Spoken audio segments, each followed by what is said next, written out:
Samantala po, eksklusibo na natutukan ng ating team ang pagsundo mula sa Timor-Leste ng mga otoridad ng Pilipinas kay dating Negros Oriental Representative Arnolfo Teves. Ang kaganapan na yan hanggang sa sumailalim sa booking procedure ang dating mababatas, ating alamin sa sentro ng balita ni Luisa Erispe.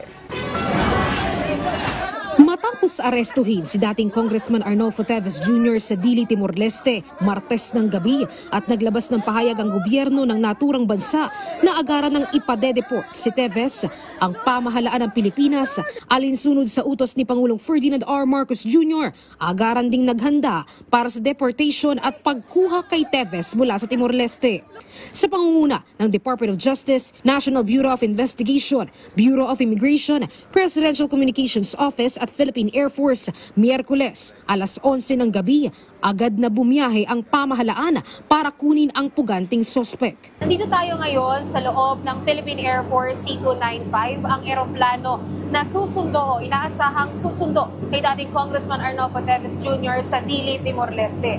Yung upuan na nakikita nyo sa aking likuran, yung blankong upuan na yan, dyan inaasahan na uupo mamaya si dating Congressman Teves para iuwi na siya sa Pilipinas. Sa eroplanong ito naman, ang kasama natin sa ngayon ay ang mga opisyal at mga tauhan ng National Bureau of Investigation, Department of Justice, Bureau of Immigration at Presidential Communications Office. Mula Villamor Air Base, nakarating ang Philippine Air Force C-295 sa Dili, Timor-Leste, mag-aalas 12 ng tanghali, Huwebes, oras sa Pilipinas. Sinalubong agad ang delegasyon ng mga embahada at konsulado ng Pilipinas sa Timor-Leste. Nandito na tayo ngayon sa loob ng airport ng Dili, Timor-Leste at makikita nyo sa aking likuran, nag-uusap-usap na yung mga opisyal ng pamahalaan ng Pilipinas at opisyal ng gobyerno ng Timor-Leste. Ngayon ay may inaayos lang ng mga dokumento at o mga papeles at kung maayos na yan ay inaasahang dadalhin si Teves doon sa aeroplano at saka siya isasakay doon para nga ipa-deport pabalik ng Pilipinas. Matapos maayos sa mga dokumento sa paglipat ng kustodiya o turnover kay Teves sa Pilipinas, agad siyang pinuntahan ng mga NBI personnel at ng DOJ. Kinapkapan si Teves at saka siya pinalakad papunta sa eroplano. Habang naglalakad si Teves, nakaposas na may kadena ang kanyang kamay at paa. Pero bago isakay sa eroplano, nakiusap si Teves na tanggalin ang kanyang posas dahil hindi naman umano siya tatakas. Pumayag naman ang Pilipinas na tanggalin ang posas. Pero pag-akyat ng eroplano, muli siyang pinusasan sa kamay. Paliwanag ng NBI, protocol kasi na posasan si Teves dahil wanted siya sa Pilipinas. Turn over siya sa atin ng Timor-Leste authorities, nakaposas siya, tsaka pati sa paa nakaposas. So, hindi naman tayo masyadong cruel. Pinusasan lang natin siya sa kamay. But that is protocol. Talagang ganon. Pagka ang tao ay arestado, kailangan nakaposas. Nang makaakyat si Teves sa eroplano at makaupo, binasahan na siya ng Miranda rights. Ginoong Arnolfo Teves Jr., kayo po yun, sir. You are under arrest by virtue of the warrant of arrest issued by Manila Court on September 2023 for 10 counts of murder, 12 counts of frustrated murder, 4 counts of attempted murder. In addition to that, in 2024, a warrant of arrest was also issued against you by the Dumaguete Court for murder, for illegal possession of explosives, for illegal possession of firearms, and for the Terrorism Financing Prevention and Suppression Act. Ginoong Arnolfo Teves Jr., kayo po ay may karapatan malaman ang iyong karapatan. Bukod sa wanted dahil itinuturong mastermind sa Pamplona Massacre o pagpatay kay dating Negros Oriental Governor Roel Digamo, may waranto rin si Teves sa murder mula sa isang korte sa Dumaguete Court at sa kasong terrorism financing. Matapos nito, umalis na ang eroplano sa Timor-Leste para maibalik si Teves sa Pilipinas.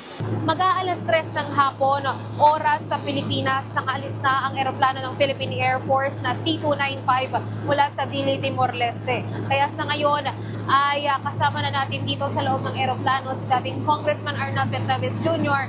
at doon na siya pinaupo sa unahan, saan katabi nga niya ang director ng National Bureau of Investigation na si Director Jaime Santiago, at sa kabilang banda naman ay si Assistant Secretary Eliseo Cruz ng Department of Justice. Dahil nga mabilisan lang yung naging interval ng turnover kay Teves mula sa immigration ng Timor-Leste at sa mga tauhan ng Pilipinas, ito lang yung nadala ni Teves sa kanyang biyahe.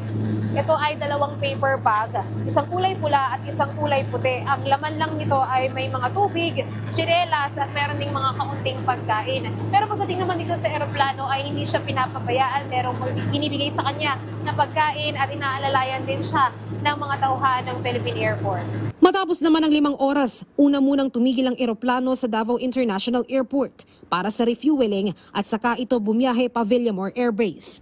Saktong 11:80 ng gabi ng Huwebes, nakalapag na ang eroplano na lulan si Teves sa Villamor Air Base. Bago sumakay sa sasakyan ng NBI, ipinasuot siya ng bulletproof vest at helmet.